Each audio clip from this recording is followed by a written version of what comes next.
Testing, 1 million, 2 million, 3 million. Well, you can always hear that anyway.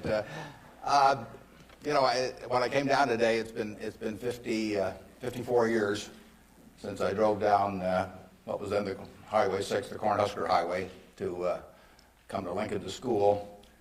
And even then, there was a lot of nostalgia attached with it because my father had attended the University of Nebraska in the 1920s.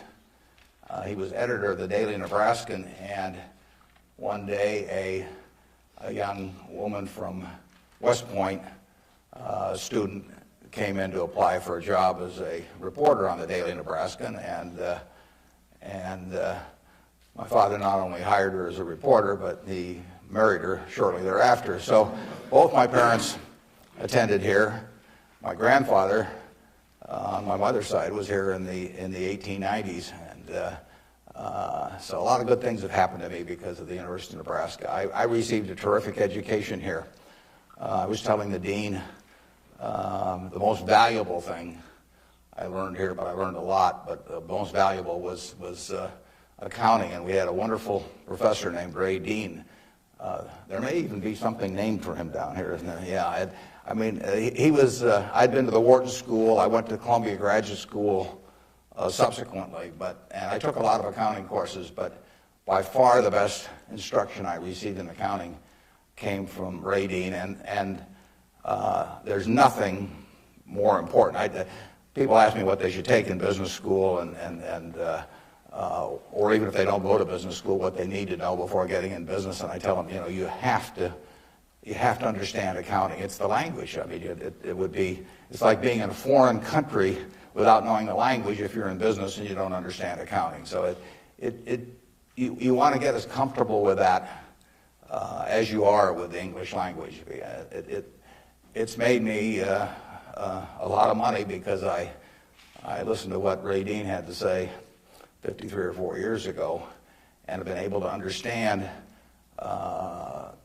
what I was seeing on pieces of paper, what that told me about businesses, and the limitations of what it told me about businesses. But that's the way we invest. Yesterday I was in Knoxville, Tennessee, and we bought a company.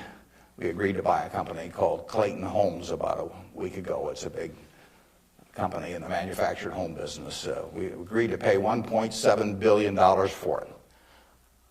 I made that deal over the phone without ever meeting the people there, but I had seen enough through reading 10Ks, 10Qs, annual reports, but looking at figures, what they tell me in terms of the kind of people even running the place, the kind of accounting decisions they make and so on. I was able to make that $1.7 billion transactions over the phone. Yesterday was the first time I met the people, and their board of directors had actually approved the deal a week earlier. So it's, I couldn't have done that if I hadn't have, had a great time at Ray Dean's class 53 years ago. So if I'm going to tout one thing, aside from this particular leadership class, of course, if I'm going to tout one thing, I would tell you that get comfortable with it. It may not happen the first week or the first month in the class, but get very comfortable with accounting. So I run into CEOs periodically who really don't understand it. They try to bluff their way through, and you can see it in their faces. They're frightened almost when somebody hands them a balance sheet or an income statement. They really don't know what it means, and they have to count on somebody else. And that's something you shouldn't count on. We make all our acquisition decisions ourselves. We don't call in consultants or anybody. We don't call in investment bankers, much to their disgust. No investment banking fees in the Clayton Homes deal, because it's my responsibility running Berkshire to understand enough about our acquisition decisions to make them based on the numbers that I see and what I see there. This course, however, is about leadership, and I'd like to talk just for a minute about that, and then I'd like to really talk about whatever's on your mind, and we'll get questions. But leadership obviously it's a very simple thing in concept.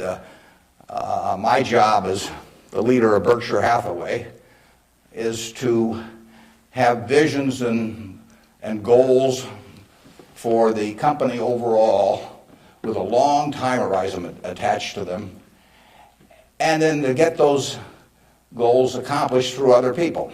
That's what it's all about. I can't do it myself, so I have to know where I want us to get to.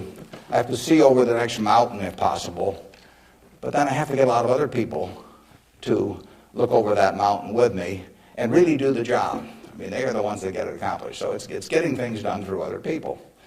Now, Berkshire is like many large corporations in certain ways, but it's really quite different in many ways. We have over 150,000 people now working for Berkshire Hathaway in dozens of companies throughout this country primarily, and even abroad a little bit. We have exactly 15.8 people in headquarters, and Deb Ray came down with me today, so we've only got 13.8 there today. And we're probably working just as well with those 13.8 as we would if Deb and I were in the office. But that's an unusual organization. I mean, we have dozens of operating managers, CEOs of their businesses, out there running them today, and they do it without any direction from the home office except for one very limited piece of direction that I give them, which I'll get to in a second. But we have these people, and they're an unusual group of people running these businesses because most of them have sold their businesses to us, and they're very, very wealthy. 3/4 of our managers do not need to work financially. They have no reason financially to work. Probably 3/4 of them are worth at least $50 million, and we have some that are worth in the billions. And yet these people jump out of bed every morning, and work, and they work weekends, and they love working. And why is that? And what's the key to that? Well, the key really is the same reason I keep working. I'm 72. I'm getting Social Security now, so I should be in Florida, pushing shuffleboard around or something of the sort. But I do what I can do. Anything in the world I want to do. But what I want to do is run Berkshire Hathaway. Now, why do I want to run it that way? There's a couple things. A, I get to paint my own painting. I go down there every day, and I feel like Michelangelo. They're working on the Sistine Chapel or something. Nobody else may think it's a great painting, but I get to paint my own painting. I do not have people second guessing me. I do not have people saying, why don't you use a little more red paint than blue paint? Why don't you paint a seascape instead of a landscape? I get to do my own thing. It's a form of creativity. It's exactly like somebody feels it's a professional golfer or somebody feels it's a painter. They're not doing it for the money, primarily. They're doing it because they like doing something well, and that it happens to be down the route of their talents. And the second thing I like, frankly, is I like applause. I like appreciation. So I like having shareholders who feel good about what I've done. I mean, I have a 96-year-old aunt, and her husband went to the University of Nebraska too, and she is, she has all her money in Berkshire Hathaway, and she counts on me. And she's out in Palm Springs now, and her whole net worth is in Berkshire. And I've got cousins, and I've got everybody in our family has got all their money in Berkshire. And so those people are counting on me, and that's kind of fun to have something where you can actually deliver for other people and change their lives in positive ways. As a matter of fact, we had a couple that nobody had ever heard of up until a few years ago, the Othmers in New York. They came from Omaha. Don Othmer went to Central High. Mitt Othmer, not sure which high school she went to in Omaha, probably South High. They left $750 million when they died. Nobody ever heard of them.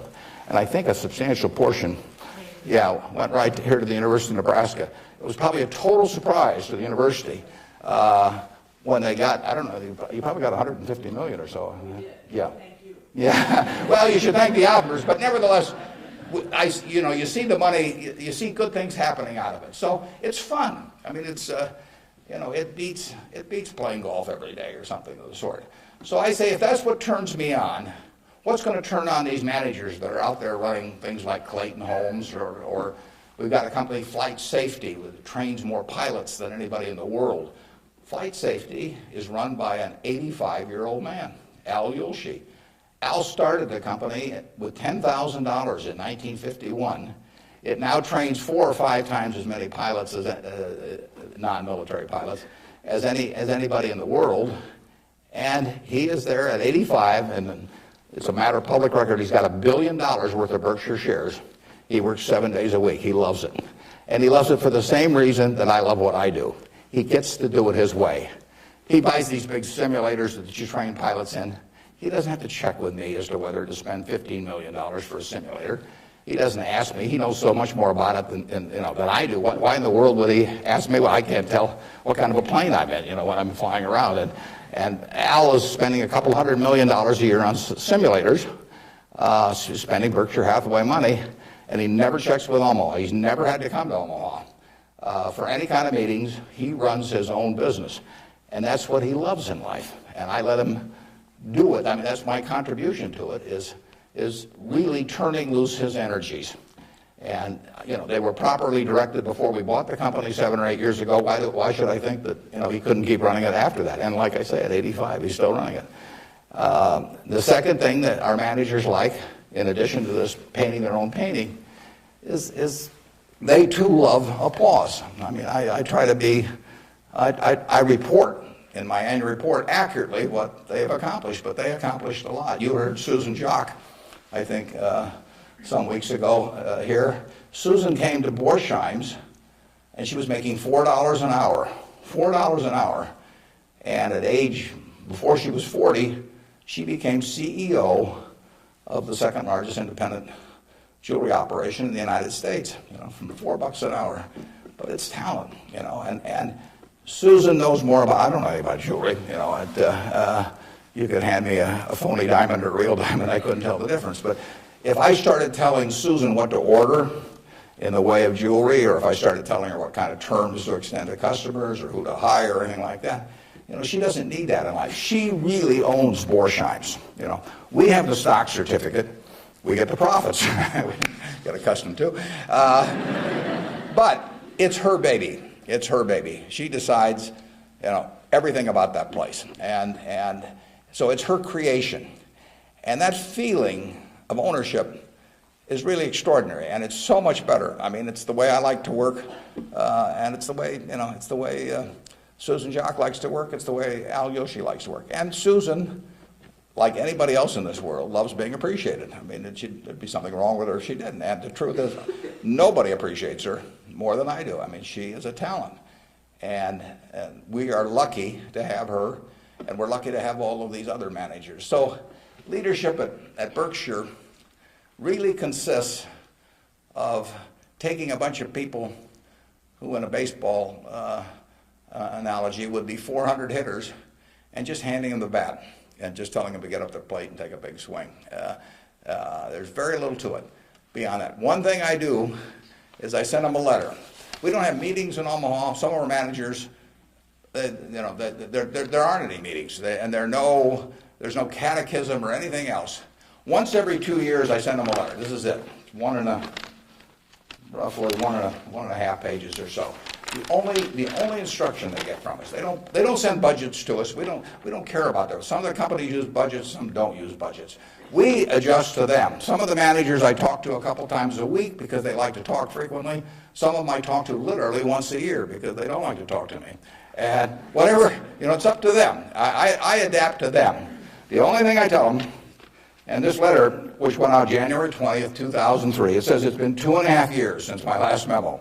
Now, how many big companies have you have the managers out there? Been 2.5 years since they've heard from the home office. It's been 2.5 years since my last memo. Here are a couple things to keep in mind.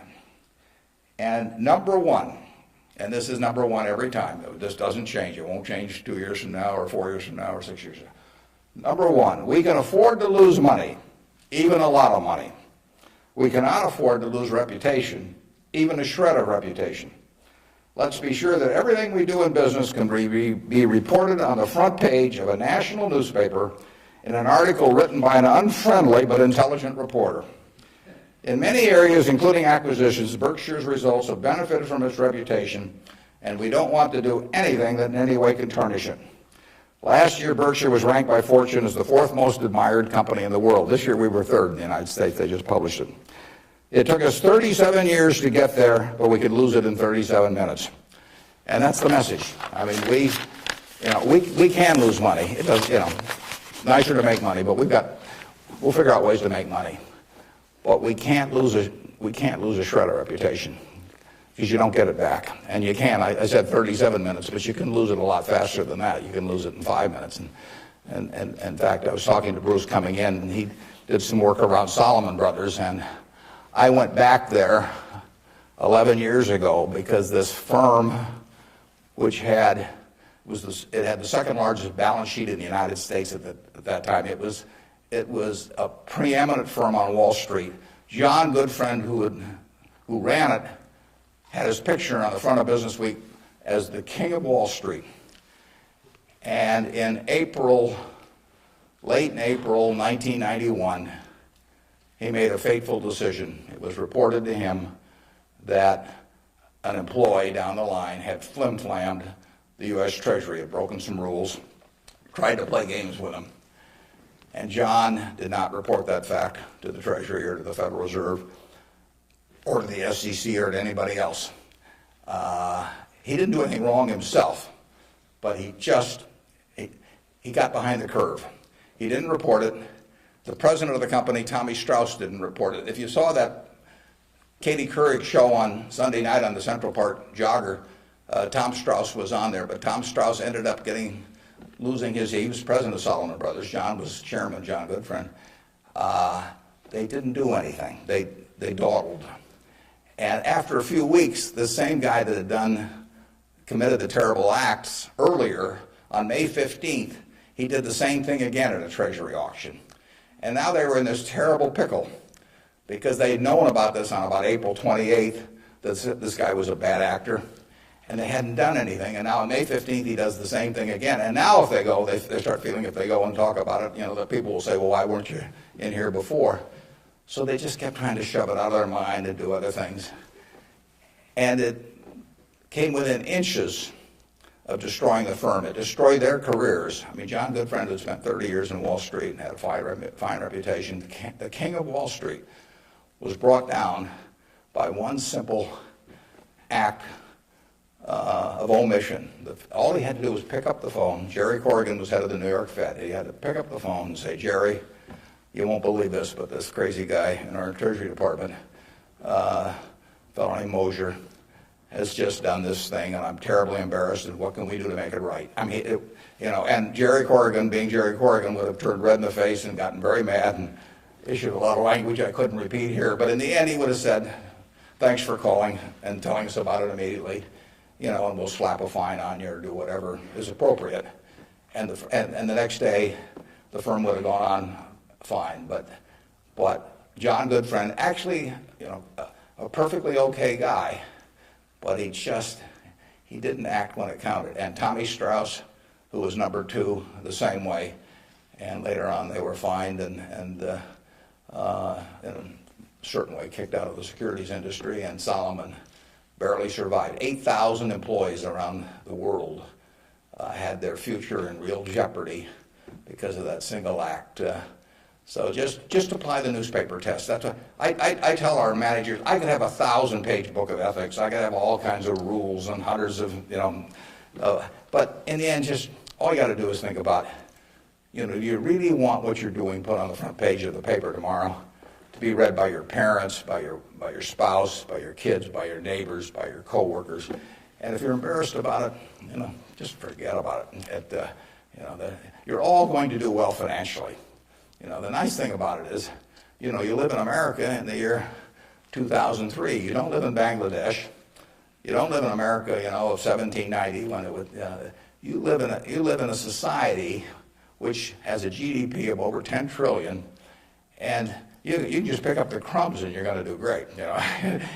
You've all got the qualities. It takes three qualities essentially to do well, and extremely well actually in this country. It takes intelligence. It takes energy, and it takes integrity. Now, everybody in this room has the requisite intelligence. You wouldn't be here if you didn't. I mean, it doesn't take 180 IQs, although I'm sure you all have those. But it takes reasonable intelligence. You're getting a great education. You've got the energy. That's why you've shown up in school. And it takes integrity. And I say, if you don't have integrity, we don't want to hire somebody that's got intelligence and energy if they don't have integrity. We'd rather hire somebody that's dumb and lazy if they don't have integrity, because they probably will never get around to cheating us or doing something. Last thing in the world I want is somebody that's lacks in. Mosher had intelligence and energy at Solomon. He was head of the government bond trading thing, and he had lots of intelligence and he had lots of energy, and he went to jail, and he almost brought down the firm. So, and integrity is absolutely an option. You may not be able to throw a football 60 yards, and you may not be able to run the 100 in 9.8. You may not be able to sink 3-pointers but you can choose where you stand on the integrity scale. You weren't born wired one way or the other. That is an absolute choice you make. And the heroes I've had in life have been the people that I felt stood out in that respect. My number one hero was my dad, but I've had other heroes, Tom Murphy, Ben Graham, people like that. And the reason I admired them was not because they were the smartest people in the world, although they were plenty smart. And it wasn't because they made the most money. That meant nothing. It's really because I felt they were the classiest people that I ever met in my life. I mean, I saw them behave over year after year after year in a way that I could write their story on the front page of any newspaper, and even in an unfriendly tone, and I could not do anything that would embarrass them in the least. They behaved extraordinarily well. And having the right heroes, is terribly important. You tell me who a 10-year-old's heroes are, and I can give you a pretty good prediction about how they're going to turn out. You want to choose your heroes very carefully, because you're going to look like them at some point, and you're lucky if you've got the right ones. I'll give you an aside, and then we'll get on to your questions. But it's something, you're not parents yet, most of you. But when you're a parent, you are the natural hero of your child. You're this great big thing here. There's two of you great big things, and there's a little tiny child dependent on you. Everything. You are the natural hero, and anything they get to school, subsequently, or anything else, they're going to be shaped more by what they see in this behavior of yours toward them than anything that will impact them later in their lives. And if they want you to be the hero, you can destroy that, of course, and you've seen it done many, many times. But actually, if the parents are proper heroes, the child is about 90% of the way home, and you're lucky if you've had parents like that. And you can be that to your children, or you can be something else, and you're shaping that person. It's nice to learn accounting when you get to Nebraska, but the behavior model that you take on is incredibly important. Let's talk about what's on your mind now. You can ask tough questions. It's more fun for me, and they can be about business, they can be personal, they can be political. You pick it out. And. Good morning. When you were rejected from Harvard Business School, is obviously somewhat of a failure in your mind. How do you adapt to your failures in life to make you more successful? Yeah, well, that's a very good question. How do you turn failure into a plus? And it's true. When I was at the University of Nebraska, one day I was reading the Daily Nebraskan, and it said in room 300 or something, at 3 o'clock, there will be this panel of 3 professors here at the university, and they're going to award the Nathan Gold Scholarship. I don't know whether you still have that around. And at the time, it said it would give you $500 to go to the graduate school of your choice. I don't know whether it's changed in amount, but that was it. So I read this, and I went there to this room at 3 o'clock that day, or whatever it was, and I walked in the room, and there were the professors, and I was the only student that showed up. I mean, it really got to them. I mean, they were stuck. They kept waiting and looking at their watch and hoping there would be more candidates, but no one came in. So I won $500 by default. And those are usually my biggest triumphs when nobody else shows up. And so here I was. I had $500 to go toward it wasn't limited, any graduate school for a master's degree. So I applied to Harvard. My dad wanted me to. And I shortly heard from Harvard. And they said, go to Chicago and meet this fellow who interviews applicants from the Midwest. So I got on the train, and that's what you did in those days, and I spent about 10 hours on the Burlington going to Chicago. Then I transferred to another little interurban train to go up to this country day school where this fellow was the headmaster, and he was the big interviewer for Harvard. And I got there, and after about 10 minutes, he said, better think about something else. But, he come back later on. I was 19 at the time, and I looked about 12, and I acted about 8. So it was not a great combination. So he said, forget it.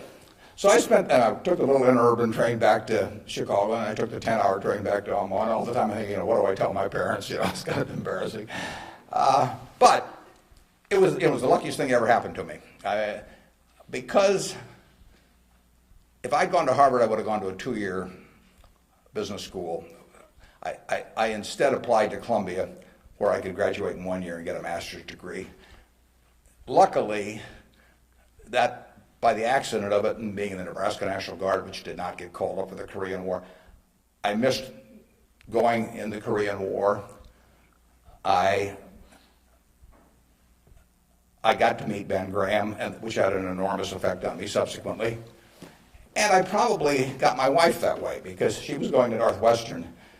And I was able to put on sort of a full court press because I got out in 1 year. And otherwise, she'd have met some other guy. I mean, I got her before the competition showed up. And so it worked out wonderfully. It couldn't have worked out better. And that's been my life, basically. I mean, things, you will get some disappointments, but the future is what counts. It'd be fun if I knew every decision I was going to make was going to be perfect. It would not be as much fun. It'd be like playing golf and knowing you're going to hit a hole-in-one on every hole. You wouldn't play golf if every time you got on a tee, you just took a swing and the ball ended up in the hole. It'd be fun for a few days. You get on TV, but the game would not be any fun. So it's failure, and I wouldn't even consider them failures, but they're mistakes or whatever you want to call them. They're part of the game, and in the end, you go on, and we've made plenty of mistakes in business. We'll make plenty more, and the Babe Ruth, and for a long time, it subsequently got eclipsed by a few fellows, but he held the record for strikeouts. He also held the record for home runs and was the highest paid baseball player until the modern era came along. So it's part of the game. If you take big swings, you're going to miss sometimes. But the Harvard thing, you'll get a kick out of this. They invited me back to the 25th anniversary of this class to talk to them, and I went back. It was kind of embarrassing because this was the 25th reunion, and the class was talking about the next 25 years to these alumni that were back after 25 years. And my job was to talk about the next your financial future in the next 25 years. This was in, whenever it was, in the mid-70s. And right before me on the program, Masters and Johnson were talking about the next 25 years of their sex lives. So nobody stayed around for my talk. But that night at the alumni meeting, the fellow who was president of the class stood up and said, we're big enough to admit when we make mistakes around here, and we turn this guy down and throw him back in the water. And so now we'd like to make him an honorary member of the class. So they did it, and they voted, and everybody voted for it. And I stood up and I said, I recited the story that I told you.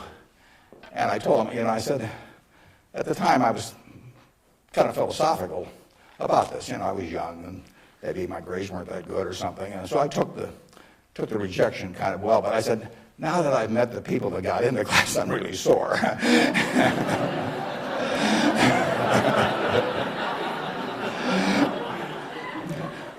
Okay, who's next? Yeah.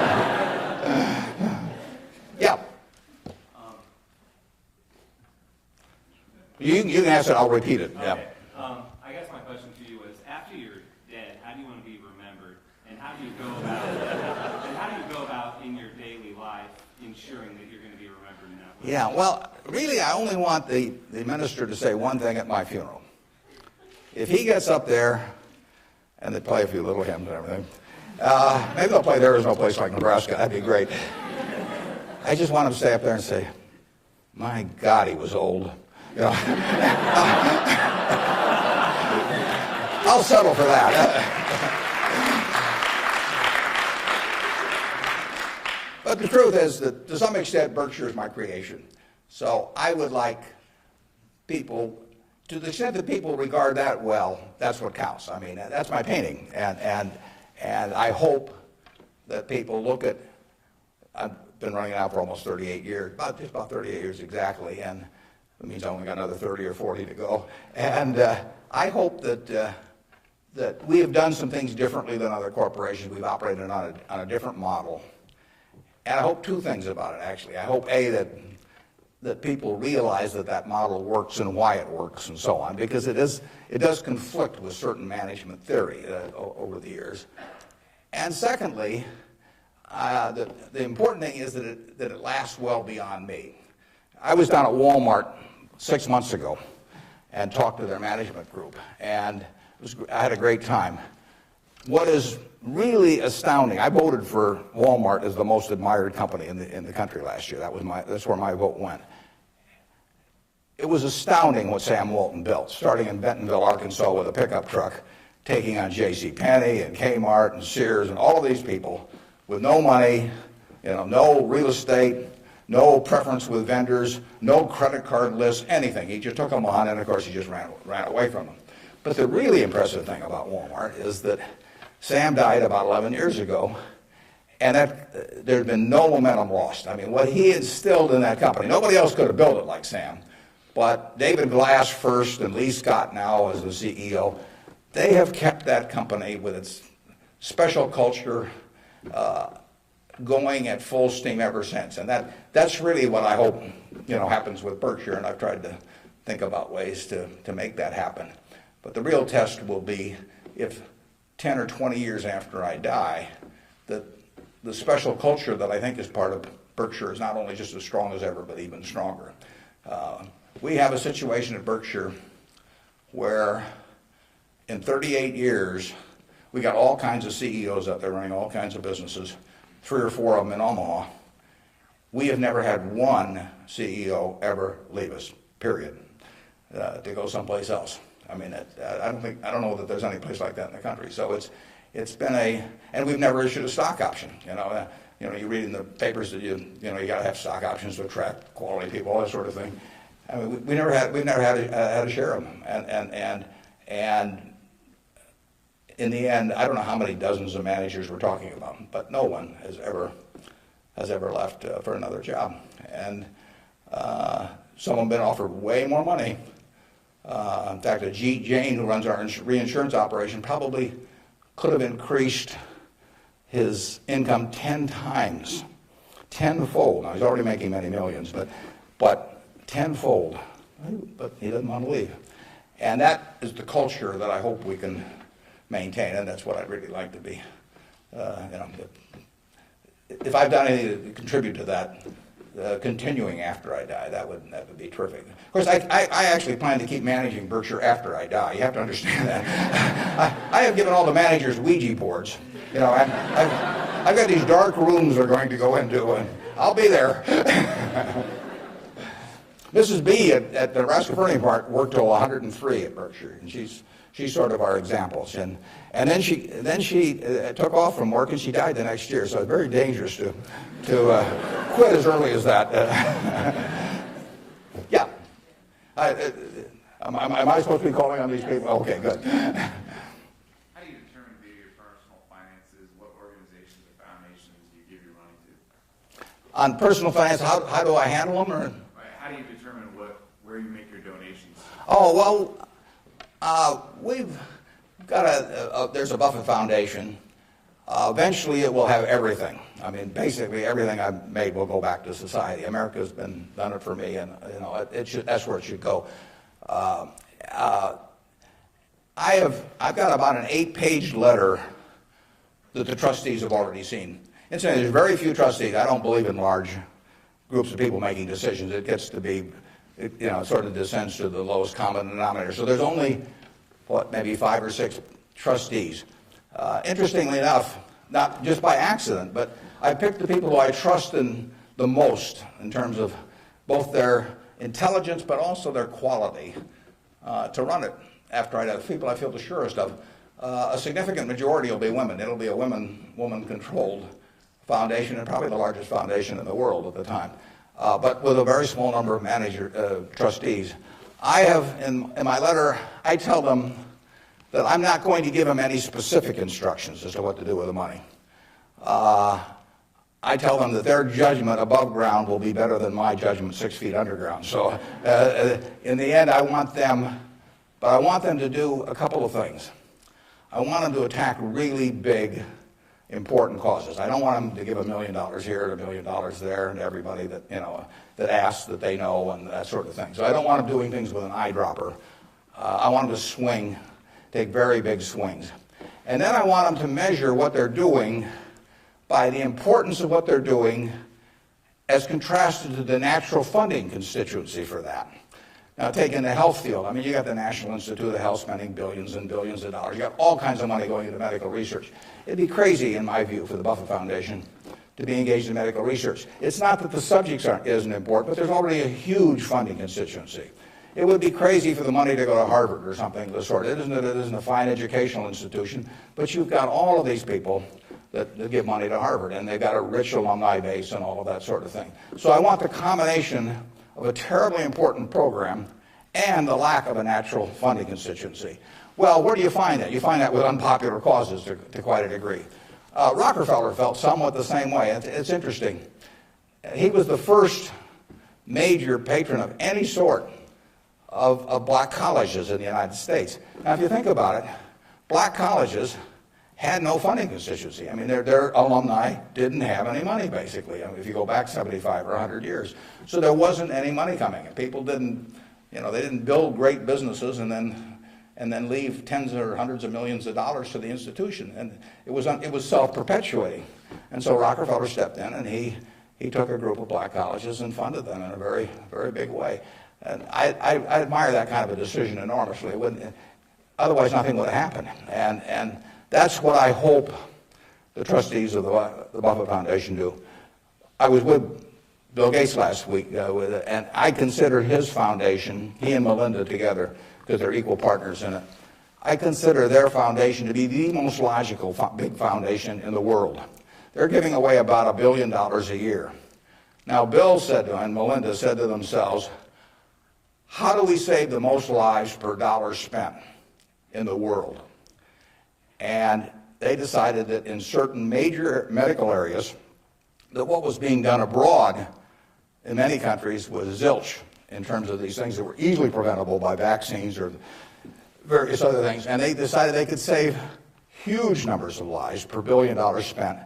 But they'd be spending it, in places like India and Africa, where they would get no credit in the United States. No buildings with their name, no nothing. But that was their metric.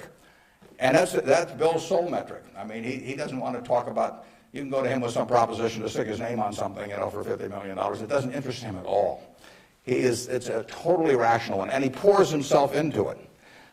He has educated himself on medicine, and particularly medicine outside the United States, in a way that I've never seen anybody. And I've got good news for you. This you should write down. On May 2nd, on public broadcasting, there will be a program where Bill Moyers is interviewing him, and Bill explains his philanthropic thinking. And I went there. It was taped at Columbia University, and in fact, you may even see me in the audience sitting next to Melinda. But it's going to be a great program.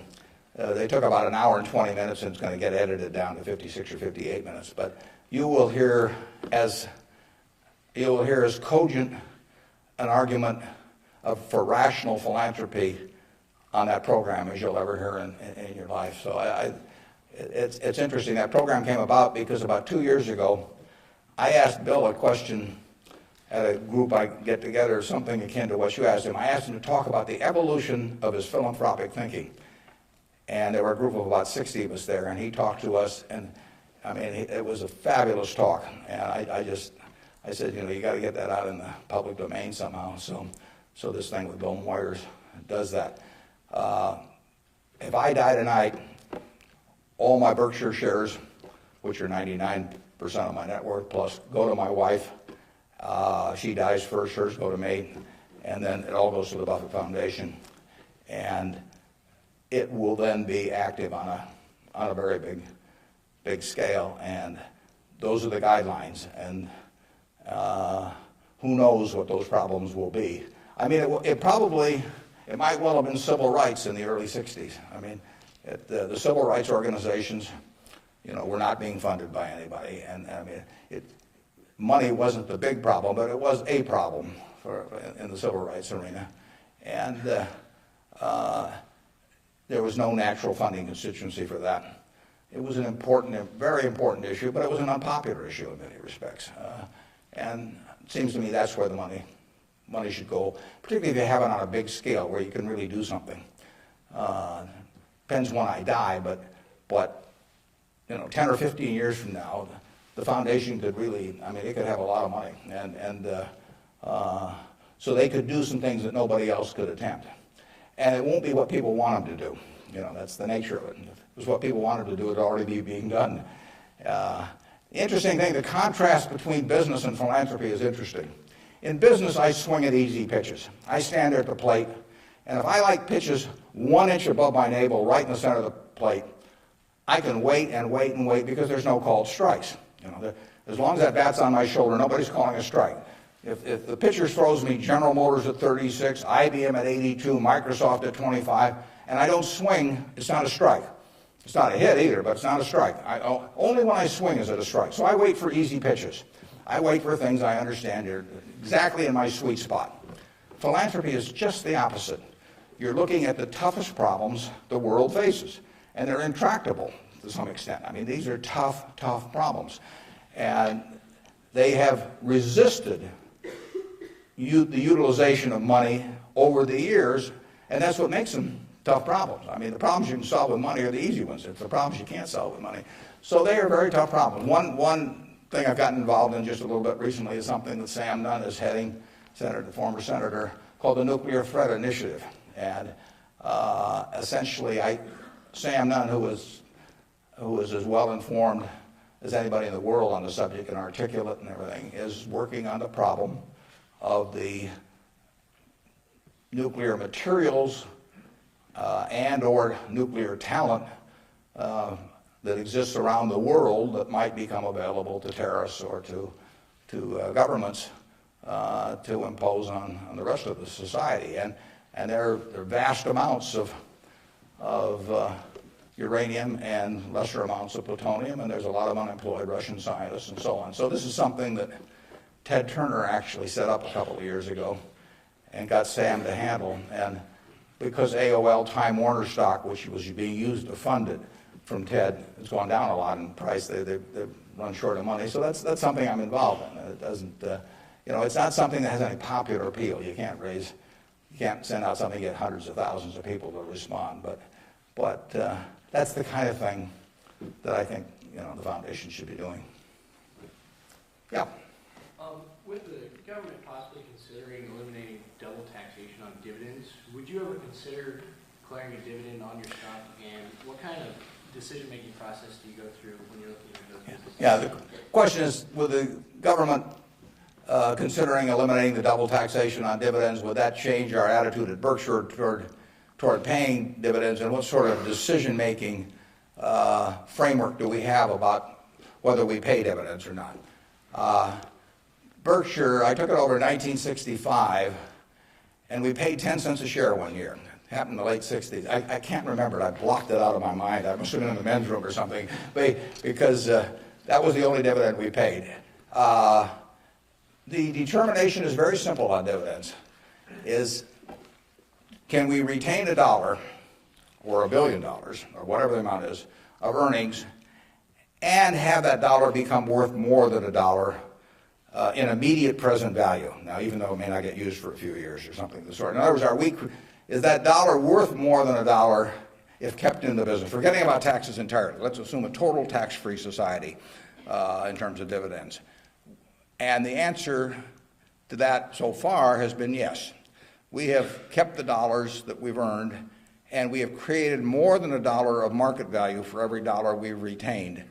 And as long as we can do that, it's silly to pay out $1, even if it's not taxed, and put it in my pocket, where it's still only worth $1 if I can create more than $1 worth of value in the stock. So we have done that now for a lot of years. It doesn't mean we can do it forever, but we've done it for a lot of years, and that is the test. And you will find in the back of the Berkshire Hathaway annual report, which we'll be glad to send to any of you. It's on the internet also. But you'll find in the back of the Berkshire report something that isn't in any other report that I know of. It's something called the Economic Principles of Berkshire Hathaway. That's been in the report every year now for at least 20 years. And those principles don't change. That's why they're principles, and it's why I'm willing to lay them out. I mean, if I act in conflict with those principles, I expect the owners to, to call me on it. But I look at the investors in Berkshire as my partner. Now, I'm the managing partner. They can't, because I own so much stock, they can't do much about me. So they ought to know what the game is if they join us. And that doesn't mean everybody wants to join us, but they ought to know what the rules are. Just as if you and I were starting a partnership and I was going to run it, you'd want to know, how we were going to conduct business and what my thoughts were and what my time horizon was. Would we ever sell? Would I make distributions? All that kind of thing. So those principles cover this point you raised. I don't forget what's the third or fourth one or something like that, but it's explained there, and I want people to I want our owners to understand it. I mean, I look at every owner when I write my annual letter to shareholders, which takes me an ungodly amount of time. I mean, it's miserable, but nevertheless, it's important because it is the one time a year I'm talking to my partners. And when I started out, I actually mentally put Dear Doris and Bertie, because those are my sisters, and they have all their money in Berkshire. They're smart, but they're not financial types. I mean, they're not spending their time on that. And I essentially want to be talking to them as bright people who don't know a lot of financial jargon necessarily, but they're interested enough that they'll read a lot because they got all their money in it. So I don't have to worry about keeping it short or anything like that. If I'm talking about their money, I've probably got their interest, and I take that off at the very end, and then I take off Dear Doris and Bertie, and I put to the shareholders of Berkshire. But I want to tell them exactly what they're in. I want it to be just as if our roles were reversed. That's always the test. If Doris and Bertie were running the place, and I was living in Carmel, California, like Bertie is, what would I want to hear from them, the managers? And one of the things I want to hear is just exactly the question that you asked. What is your attitude about distributing money from the company? Because I get to make that decision along with the board of directors, and they don't. And some managements withhold money that really belongs to their owners because they like building a kingdom. Some of them, do it out of fear or anything like that. I think I'm doing it for a rational reason, and I want to explain that reason, but I tell them how to test me on that too, because I think I should be tested. And it's a very important relationship that really has deteriorated over the years, in my view, between management and owners. I mean, you've seen in the last 10 years a slippage, in my view, of the behavior of American CEOs. I mean, obviously, all kinds of exceptions, but it's very interesting because they're not crooks or anything, most of them. There's a few, and they've gotten a lot of publicity lately. But nevertheless, they have behaved as most humans do. They've sort of picked up the behavior of those around them.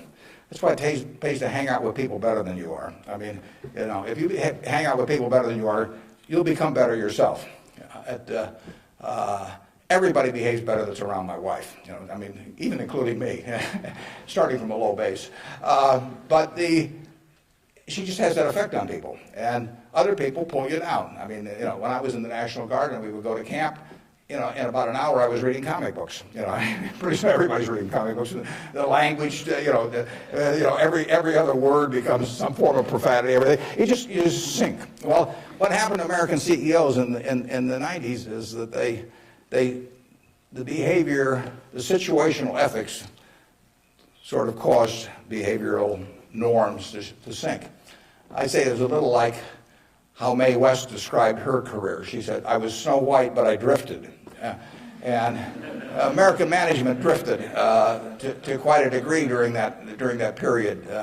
I think it's very important what that relationship is. People have given you their money at Berkshire Hathaway or any other company, and I'm a trustee for them in effect. And then the question is, they ought to, since I control the place, they ought to know the yardsticks. So if you do go to our website, go to the back of the report, and there's something that says economic principles, and we try to discuss everything that's important. And I tell them I'm going to put them in there every year so that they can, they can hold me accountable. Yeah. You talked quite a bit about flexibility in your many different companies and so forth. If you could elaborate a little bit on the personal qualities and professional qualities that you look in those executives that you place in those companies. Yeah, and the question is about the personal qualities we look for in the executives we place at our various companies. The first thing is we don't usually place them. I mean, they come with them. We don't have anybody to place. So I have the problem occasionally, if somebody dies, or to replace a CEO. But most of our CEOs came with the deal. Clayton Homes, which we're buying, comes with Kevin Clayton running it. We will put no one in there. He will run the place just as before. But in terms of the personal quality, when a seller comes to me with a business, whether it's Clayton or any of the others, Ike Friedman at Borsheim's, Mrs. B at Nebraska Furniture Mart, when they come to me, the first question I have to ask myself, because I'm counting on them to run the place, I have to decide, do they love the money or do they love the business? Now, there's nothing wrong with liking the money. I mean, they all like money, but they've got to love the business. They've got to have a passion for it. Because if I give them a whole bunch of money and they love the money and they don't love the business, no matter what they tell me, 6 months from now they'll be gone. I mean, they'll just all of a sudden say, why am I getting up at 7 in the morning just so I can send a lot of money to Omaha? I mean, it won't work. So they have to love the business. I mean, I want people with a passion for the business. I used to say that I had a one-line employment form, one-question employment form. The question was, are you a fanatic? If you answered yes, you got the job. Because I want somebody who's fanatic about their business. I mean, you want people that love teaching if you're in a classroom. If they don't have the passion for it, it doesn't work very well. So now, if they've got the passion, and our managers do, but not everybody would. The financial operators don't. We've never bought a business from an LBO operator or a financial operator.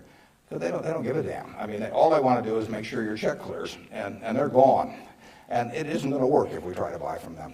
So we buy from these people who love their businesses. And then really my job is just to make sure that I don't mess it up and create conditions that cause them to quit loving it for some reason. Because they come in loving it. Only I can mess it up. And they care about being treated fairly on compensation, but they don't measure it against everybody else. They don't have a lawyer they're negotiating with me. I mean, I don't have a compensation arrangement with any of these managers that can't be put in one paragraph. And then I go to other companies where they have a lawyer come in and there's 80 pages, and it tells what's happened, how much they get paid at severance if they end up going to jail. I won't deal with somebody that thinks that way. And that's fine. There's a self-selection process in terms of who comes to us. There's this invisible filter out there that causes the Claytons of the world, the Al Yoshis of the world, the Ike Friedmans of the world, the Mrs. B's of the world to come to us. When I made the deal with Mrs. B in 1983, Mrs. B had another offer from somebody else that was somewhat higher, and she just said, I don't care. She only owned 20% of the company. She had 4 children, they each owned 20%. She told them, I'm selling to Mr. Buffett. She always called me Mr. Buffett up till when she was 104. In fact, when I'd walk in the store, she'd say, here comes my new young boyfriend, which I don't get that a lot of places, I can tell you. But she built this thing. She came over here in 1921 or 2. She landed in Seattle with a tag around her neck. She couldn't speak a word of English. Said Fort Dodge, Iowa. She couldn't communicate. She just had the tag. The American Red Cross got her out to Fort Dodge. And for 2 years, she got no place because nobody spoke Russian or Yiddish, actually. And so she moved to Omaha just to be around some other Russian Jews who she could at least talk to. She learned the English language when her oldest daughter, Frances, would go to school and come home at night and teach her the words. And she started out and she started sending $50 at a time over to Russia to bring her siblings. She had 7 siblings, and her mother and father to get them over here. After 16 years, she brought all the family over. She saved $500 in 16 years, peddling used clothing, whatever. And she started in the rest of the furniture with that $500. And it's now the largest home furnishings complex in the world. And it all came from the $500 and a very, special woman. And can you imagine building something like that and selling it, to some financial operator who's going to resell it, and try and go public with it a couple of years later? And it meant something to her. She wanted it to continue like it has continued. And those are the kind of people we want to attract. It isn't so much me selecting them, it's them selecting Berkshire. I mean, that's the key. And frankly, we've gotten to that position in this country where the people that do care about their businesses, good-sized businesses, there's no second choice besides Berkshire. We get them. They come to us. We had a woman, Doris Christopher, come to us last year. Doris Christopher, in 1980, had 2 little girls, lived in Chicago, lived in a probably $20,000 house. And she and her husband both worked. She's looking for something to do to make a little extra money. She thought about catering and decided that it would take her away from the kids too much. So she decided that what she knew best, though, was she'd been a home ec teacher. She knew cooking. And she knew the kitchen and what was useful to people. So she borrowed $3,000 on her life insurance policy. That's all she had. She went down to the merchandise mart in Chicago and said, what's the least amount of this utensil or that utensil a manufacturer would sell? Usually a dozen. And she took them home. And then she had the idea that she would hold these parties, essentially, in people's homes. And so she arranged with a woman in suburban Chicago to hold the first party. She almost turned back. She started driving there. She thought, oh, they'll laugh at me and I'll knock the stuff over and they won't buy it. But she do. She's very unsure of herself. But she went there. She sold, I think, $175 worth of goods that night. She sold me her business last year. And that business made $140 million pre-tax from this $3,000 investment. That woman had a passion for her business, and she understood her customer, and she loved her customers. She loved the people that worked with them. She got 67,000 associates. It's called the Pampered Chef. Some of you may have been to a Pampered Chef party. And almost 1 woman out of 10 in the United States bought something from us last year.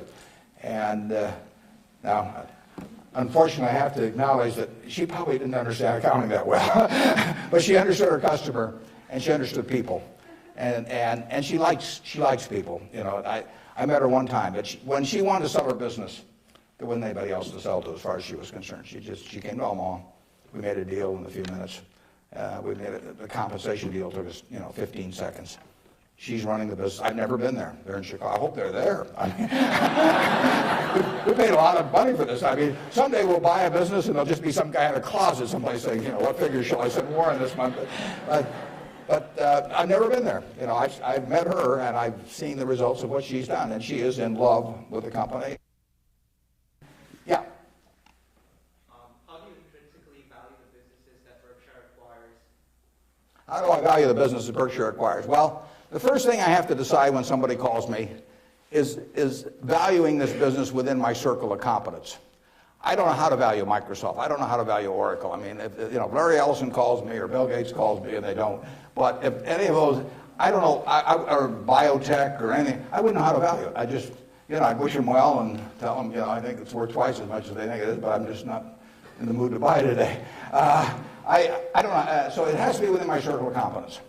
My circle of competence is, businesses I can understand. And when I say understand, I don't mean understand how to use a computer or not use a computer in terms of a computer company. I mean understand what the economic characteristics of the business are and what the company's really going to look like in 5 or 10 or 20 years. Bill Gates will tell you that if he were investing, he would buy Berkshire rather than Microsoft because it's so much easier to understand what our businesses are going to look like, whereas he's in a business where you're going to really have to be doing things differently over time. So I know that Wrigley's is going to be the #1 chewing gum in the country. I know Snickers is going to be the #1 candy bar in the country 10 years from now. It's been the #1 candy bar for 40 years. You don't have to be very bright to understand that when people lay out 50 cents for something that they stick in their mouth, that they're not about to experiment. I mean, we try to look at businesses we can understand. Now, I got a call a year and a half ago from a fellow, I never heard of him, in Denver. His name was Craig Ponzio. Craig called me up, and never heard of him. And he said, I've got a business, that's your kind of business, and I want to sell it. Here's the reasons. Happen to do with health. And although I don't pay much attention to the reasons. And he said, it's the leading company by far in the custom picture frame business. And he said, let me tell you why it has what I call durable competitive advantage. That's what I call a durable competitive advantage. He said, let me tell you why it has it. He said, there are 18,000 people that frame pictures in the United States, little mom and pop operations. Every town, Lincoln will have a half a dozen, Omaha will have a dozen, and they frame pictures. I go over to get a picture framed, I hand it to somebody, I say, I follow their judgment. I say, biggest thing I want is I want a good-looking frame, and I want it back soon. I want quick delivery. Well, with 18,000 people in that business and a zillion kinds of picture frames, nobody can carry a big inventory because they don't do that much business. I mean, it's not Walmart or something of the sort. Craig Ponzio graduated from a little school up in Wisconsin, went to work in a tiny little firm that made these things. 5 or 6 years later, bought the place when it was doing $3 million a year. Now does $300 million a year, and it totally dominates the wooden custom frame business.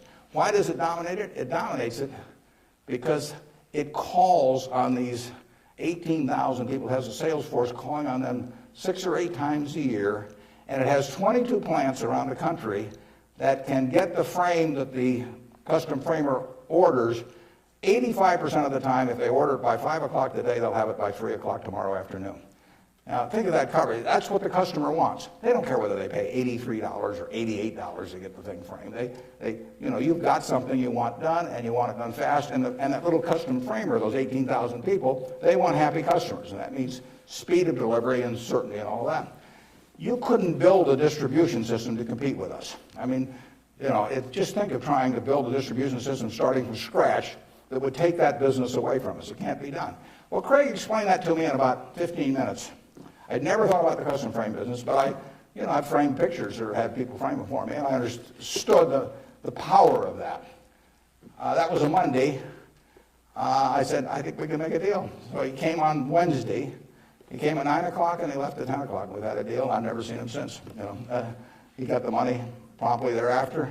He wasn't going to come to the annual meeting last year, but his wife was sick. He'll probably come this year. He's a good guy. And no one can knock us off in that business. Every time I buy a business, I say to myself, if I had $1 billion and I wanted to go in and compete with these guys, could I knock them off? If you gave me $1 billion and you told me to dislodge Snickers as the #1 candy bar in the country, I don't know how to do it.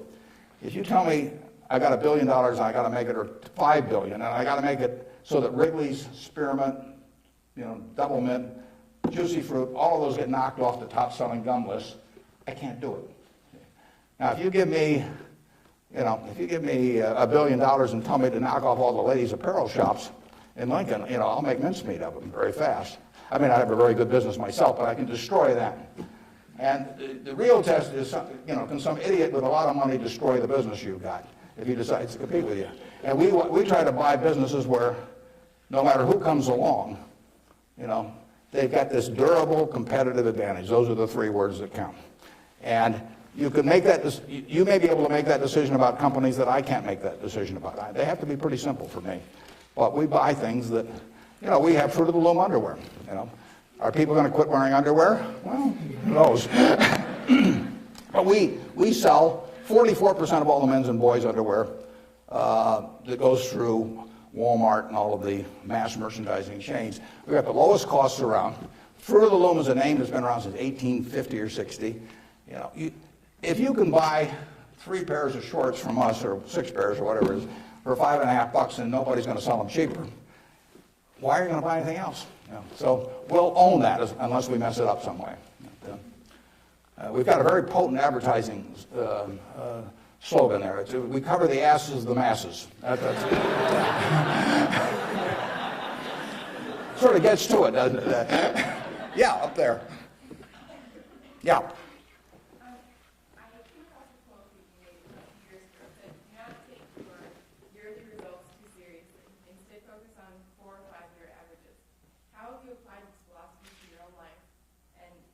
Examine your successes in your personal life based could you repeat that just a little louder? I think I got most of it, but try me again. Okay. I'm going off your quote that says, do not take yearly results too seriously. Yeah. Instead, focus on 4 or 5 year averages. How have you applied this philosophy to your own life? Okay, yeah, the question is, since I say 1 or 2 years doesn't make much difference in business, but longer term does, how do I apply that in my life? Well, I could probably give you some terribly philosophical answer on it, but the truth is I get up every day and just do what I love doing. And I want people around me to have good experiences, but the truth is I don't spend most of my time thinking about that. I mean, I spend most of my time thinking about what can I do to keep Berkshire going the way it has gone. But I will tell you how to apply that, and it works reasonably well, I think, at Berkshire, because we get this self-selection of people to join in. I mean, we have created a working environment where in 38 years nobody's left that runs it. So I do feel good about that, obviously. I feel good about the results of the investors and, the Hoffners and those people. I mean, actually, I think a fellow may write a book about what's happened with all the money that all these different people have made in Berkshire. But I'll tell you the test on that, and it's a terrific question, because you will, when you get to my age, you will not measure how well you've done by how much money you've got. I can guarantee you that. You'll all do fine on money anyway. I mean, think about it. 7 hours a day, you're in a bed. You got exactly the same mattress I've got. If you don't, we'll sell it to you at the furniture mart. So we're on a parity. I can't outdo you, in terms of my sleeping enjoyment. You can match it by buying this mattress, which we'll give you a special price on. Just mention my name. We eat at the same places, We eat at Dairy Queen, particularly if you're in my position because we own it. But we eat at McDonald's and Burger King, and when I leave here, I'll stop by a fast food place. So our eating experiences are the same. We travel the same. I mean, I had a 10-year-old car up till about a year ago, and it just doesn't make any difference to me. They all work. We live in a place that's warm in the winter and it's cool in the summer, and we watch the Super Bowl on big screen TV. You do it, I do it. We dress more or less the same. I mean, I pay more for my clothes, but they look cheap when I put them on. So we're really on a parity. Yeah. So the money isn't going to be that big a deal. Everybody in this country is going to, with the intelligence this group has, the energy you have, you're going to do well. So what's the difference? What really counts? Well, I would say that you will measure. Health is enormously important, and that's a matter of a fair amount of luck. I mean, so I'm not shortchanging it. I'm just saying you can't do too much about that. But you will measure your success in life by how many, and extent, whether it's the people you want at 70 or whatever the age may be, you'll measure it by how many of them really love you, in the end. I mean, you can't buy love. I mean, it doesn't work. You can buy sex. You can buy testimonial dinners, you can buy your name on buildings, you can do all kinds of things.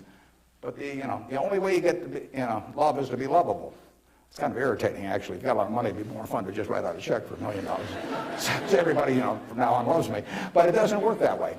And in fact, the only way is to be lovable. And I've got this friend who came out of Auschwitz and had at least one member of the family die there. And what is it now? It's 60 years later. She still, when she looks at people, it's a Polish Jew, when she looks at people, the question she asks herself in determining who she really trusts as friends, the one question in her mind is, would they hide me? Now, when you get to be 70, if you've got a lot of people that would hide you, you've had a successful life. I know people who have a tremendous amount of money, no one would hide.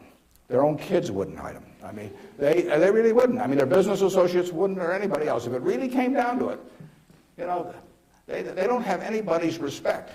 They've got their attention maybe with money or something of the sort, but nobody loves them. And my friend Tom Murphy at Cap Cities TV, I mean, dozens of people would hide Murph. All kinds of people would hide my wife. Ben Graham, a lot of people would have. My dad would have had a number. And then, like I say, that I can tell you people that everybody may pay homage to them, and the kids may put up with them and hope they don't change their will or something. But the truth is that nobody would hide them. And if you've got a lot of people that would hide you when you get to be 70, you will have had a very successful life. Okay, right in front. Throughout your life, what are some of your personal and career goals that you've set for yourself, and which ones have you accomplished, and which ones are you still going after? Yeah, just in terms of personal goals, or just goals that you've set for your life that you've accomplished. Yeah, well, I would. The truth is, the main goal I've had has been at Berkshire. I mean, it might be more admirable to say that I was feeding the poor or something someplace in India, but it isn't true. I mean, it's been the focus of my life most of the time. The money will be, I think, used for very good purposes later on. I don't use any real amount of it myself, but actually somebody else was going to do most of that, and I picked good people to do it. But I've got 3 kids of which I'm enormously proud, and they like each other. They get, they do things together. They work, the family unit works extremely well. But my wife gets 99.9% of the credit for that. I mean, if you didn't turn out well under her, there's something really wrong with you. It's a life that's a lot of fun, but I do what I enjoy doing. I play lots of bridge on the internet because I like to do that more than anything else. I used to do way more reading. I do a lot of reading, but I used to just read all the time. Now I spend 12 hours a week on the internet playing bridge, and it's great. I will talk to the Microsoft Summit here in about a month, and I tell this group, and there's all these high-powered internet types, and I tell them, look, you guys are all failures because here I am, got all kinds of money. I've been fooling around with the internet now for 10 or 12 years.